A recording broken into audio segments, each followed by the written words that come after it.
নমস্কার বন্ধুরা, হাজির হয়ে গেলাম আরেকটা নতুন রেসিপি নিয়ে শানবের হেসেল থেকে। সবাই কেমন আছেন? আজকে আপনাদের সাথে শেয়ার করব কাকরোলের কোরমা।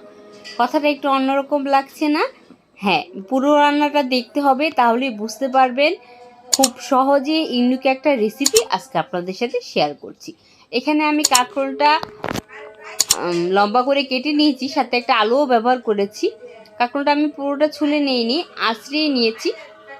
এই যে এরকম বড় করে কেটে নিয়েছি। যারা সবজি খেতে পছন্দ করেন না তারাও এই রেসিপিটা পছন্দ করবেন। এটা ভাত, রুটি, লুচি সব কিছুর সাথেই খেতে পারবেন। এখন আমি এখানে দিয়ে দিলাম হলুদের গুঁড়া, লবণ আর ময়দা দিয়ে ভালোভাবে মেখে নিব। যেহেতু আলু আর কাঁকরোল দুইটাই শক্ত, তো এটা ভালোভাবে মেখে নিলে অনেকটা নরম হয়ে আসবে। আর এটা যখন আমি ভেজে নিব তখন উপরে একটা ক্রিসপি ভাব আসবে। এই যে মাখিয়ে নিয়েছি, এখন এটা আমি ভাজার জন্য চলে যাব।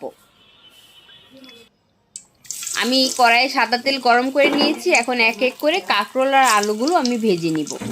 একটু কড়া করেই ভাজবো। আর আপনারা যদি চান এটা একদম অল্প ভেজে নিতে পারেন। আর যেহেতু আমার বাড়িতে সদস্য সংখ্যা কম, তাই আমি একদম অল্প করে করেছি। আপনারা চাইলে এটা আরও বাড়িয়ে করতে পারেন, সেক্ষেত্রে একটু পরিমাণটা আর একটু বেশি হবে। যেহেতু দুইটাই অনেকটাই শক্ত সবজি, তাই এটা একটু ঢাকা দিয়ে আমি রান্না করব। এটা ভাজাতেই প্রায় 50% সেদ্ধ হয়ে যাবে। ময়দার কোটিংয়ের জন্য ওই যে অনেকটা ক্রিস্পি হয়ে গেছে। এখন আমি উঠিয়ে নিব। এই যে আমি ভাজা কমপ্লিট, এখন আমি এটা উঠিয়ে নিব। আর কড়াইয়ের যে তেলটা থাকবে ওই তেলেই আমি বাকি রান্নাটা করব।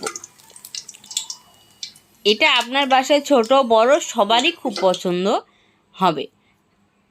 তেলে দিয়ে দিলাম তেজপাতা, জিরা দিয়ে একটু ভেজে নিব। আর এটা আমি যেহেতু নিরামিষ করেছি, তাই এখানে আমি আর অন্য কোনো কিছু ব্যবহার করিনি। দিয়ে দিয়েছি আদা বাটা 1 টেবিল চামচ, হলুদের গুঁড়া 1 টেবিল চামচ, মরিচের গুঁড়া 1/2 টেবিল চামচ।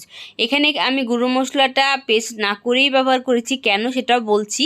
দিয়ে দিলাম 1 টেবিল চামচ জিরা বাটা, আর দিয়ে দিলাম বাদাম বাটা 4 টেবিল চামচ। যেহেতু আমি নিরামিষ করছি, তাই এখানে কোনো পেঁয়াজ বাটা, রসুন বাটা দেইনি, তাই এখানে বাদামের পরিমাণটা আমি একটু বেশি ব্যবহার করেছি। দিয়ে ভালোভাবে মশলাটা কষিয়ে নিব।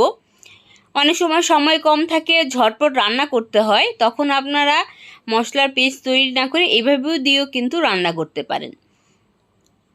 আমি যে ভেজে রেখেছিলাম কাঁকরোল আর আলুটা, সেটা দিয়ে মশলার সাথে ভালোভাবে কষিয়ে নিব। আর অল্প একটু লবণ ব্যবহার করব। আমি প্রথমে 1 টেবিল চামচ পরিমাণ লবণ দিয়েছি, তাই এখানে আমি সামান্য একটু লবণ দিয়েছি। আর দিয়ে দিলাম জল, ঝোলের জন্য জল অ্যাড করছি।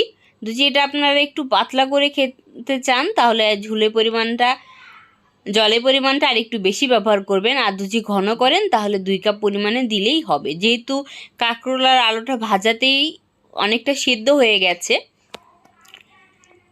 আর যদি আপনাদের সময় হাতে থাকে তখন আপনারা মশলাটা পেস্ট করে নেবেন। এই যে দেখেন আলুটা সেদ্ধ হয়ে গেছে, কাঁকরোলটাও সেদ্ধ হয়ে গেছে, আর একদম রান্নাটাও কমপ্লিট হয়ে গেছে।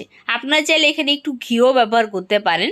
আর যদি আপনারা এখানে পেঁয়াজ বাটা, রসুন বাটা ব্যবহার করেন সেটাও করতে পারেন। ব্যাস তৈরি হয়ে গেল আমার কাঁকরোলের কোরমা। আপনাদের এই ভিডিওটা কেমন লাগলো সেটা কমেন্ট করতে ভুলবেন না।